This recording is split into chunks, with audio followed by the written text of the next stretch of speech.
This just in on your daily news. Hoes mad, the holy grail. Be me on my Instagram that I haven't really touched since high school. See new posts from this person. Let's call them A. A used to be a fat, pasty nerd in high school. A was really smart, like super smart. 1570 on the SAT, 4.0 GPA, and all that. The pic is a pretty, not fat woman in a graduation gown. WTF.png? C caption. I started transitioning in my freshman year. I go by C now. See other posts she's made, since she deleted all her old pics. No guys in any of the pics. Holy shit, bros, I'm going in. Go for it, OP. Just, like with anything, be careful. And good luck. Selling house, bitch X. I have a meeting with a realtor in an hour. Bitch X girlfriend making this hard. Need help, brothers. Be me. Buy a house with girlfriend. Both names on the mortgage. Yeah, I know this is stupid, but whatever. She cheats on me. Moves to another state. I have to handle the entire process by myself. We agree to evenly split profits from the sale. But I get to choose when to sell the house so I can get most of the money out of it. She changes her mind and wants to sell ASAP and as is. Nah, you, man. Contract we both signed says I can sell as late as 2027. Home value has been rising for ages, but is now mellowing out. Interest rates are wild. Obviously, I want to win in this situation. Since I'm meeting with my realtor soon, what should I/shouldn't I tell him about this situation? How can I convince him to get me as much as possible while disregarding anything for her benefit? For reference, he is a married man with kids. Anything appreciated. Thanks again, everyone. Maybe try to contact a lawyer and ask him about this. A lawyer that at least understands how all this stuff works. And maybe if there's an angle that you can take on the realtor's behalf to try to make them more money, try to take that, which presumably holding onto the property and selling it later would grant both of you guys more money. No idea how this works, so don't take my advice on it. We got a webm of a chunky girl dancing at the club. I might be able to show this video. Nothing really special, just some chunk flopping around in the dance club. Too autistic for the club. Be me, 24 years old virgin.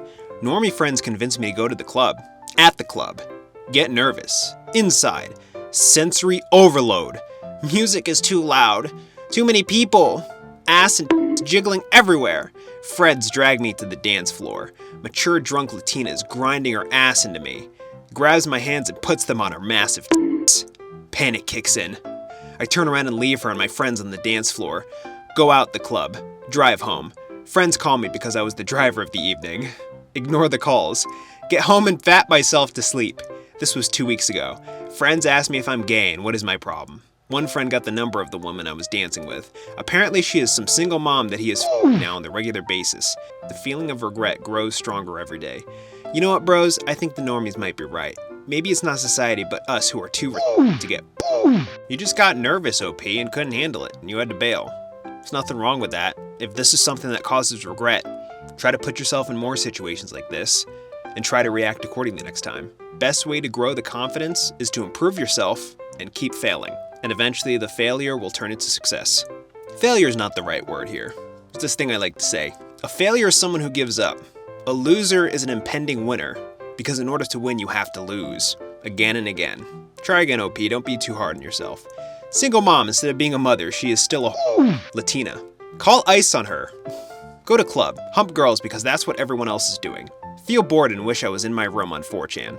I don't like clubs either. Don't like the noise, the ton of people. I don't like touching strangers. I don't like drinking. I know this about myself though. There are other ways to socialize, and generally the type of people who go clubbing are not the types I would get along with well anyways. Shaven armpits. All razor companies that participated in the initial and continuing marketing of razors to women deserve the corporate death penalty.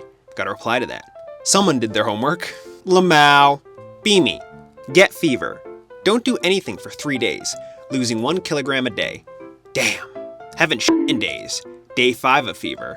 Wake up sweating. Go to bathroom. Something that looks like the gelatine that you store shit in. Flush. It doesn't flush. Shit. Flush again. Finally flushes. Try to use the tool you use to clean the toilet. No use. There's still a stain on the toilet. I haven't thrown up for a smell in a while. As in, you haven't thrown up because of a smell for a while. Throw up in the bathtub. There you go. Clean the bathtub. Wash my hands. Open bathroom window and leave. Conclusion. I lost 3 kilograms after that shit. Bathroom smelled like spunk and food waste. My face when. That's your face when that happens? Disney ain't doing so good. Some Parasite? How was Hell Hitler? Those are the only two replies. Alright! Bow before me, human. My name is Power! Are you the so-called buddy? Huh? Feminon gets rejected by Incel Chad. Beamy. Join Discord server. Meet E-Boy. He's 19, turning 20. Long story short, I found out he's a virgin. Suggests we meet up and have sex. He says no. He talks about me in the same server, saying I would be easy to have sex with. Still refuses to have sex with me. This is based off a true story. Let me guess. You went for one of the apparent leaders of the group that turned out to be a cute, tall guy that you just so happened to like? You. We gotta reply to that. This is based off a true story, so I don't want to talk about him, but I'm pretty sure he's not conventionally attractive. Gotta reply to that. You haven't even seen him, and you were talking about meeting up? What? Reply to that. I've seen half his face, and he looks like a typical brown man. He's Latino. Gotta reply to that. Half his face. Oh god, he's hideous. I've seen these games before. That half face is ultra misleading. Reply to that. This. Nobody who sends half their face or a zoomed in cropped shot is attractive. You would meet and have sex with any weeb? Sounds like great practice, OP. If you really want it to be a true story, you need me peener into vaginer. Welcome back, Mr. Vaginer. What a Chad virgin. Epic Chad incel refuses to defile himself. No Thot shall seize it from him. Why did I say this? Beamy, 11-year-old boy. Joking around with dad. Eventually I say, I'm gonna raise a daughter. Wait until she's 18, then do stuff with her feet. It was known I had a foot fetish since I was a toddler. What a great thing to say, OP. Dad goes from laughing to being concerned and yelling, what the hell? Don't say that kind of shit! That's molestation! To this day, I still have no idea how I managed to come up with something so f***ed up. What causes some 11-year-old kid to say that? I said something similar at 9 years old about pedophilia. My mom asked me where I learned that word from, and I said I read about it in a book. What book was I reading, Lamau? How the F did you have fetishes at 11? It's possible. Well, before I wanted to have 8 or so, I don't know. I wished I had a sister so I could sneak into her bed while she was asleep and lick her I didn't even know people did that in real life. Granted, you were a child at the time, so you didn't understand the implications of these things. But now you do. Gotta reply to that. I also had a foot fetish at a young age. When I was 7 years old, I would intentionally kill my Temple Run character to get this screen. It's a picture of the Temple Run character's feet. If we're being real here, that's pretty much on your parents to have to educate you on those things. They shouldn't be surprised when a child is ignorant towards these types of things if they just refuse to acknowledge them. And there's 2 reasons why it's a good thing to at least give them some type of insight.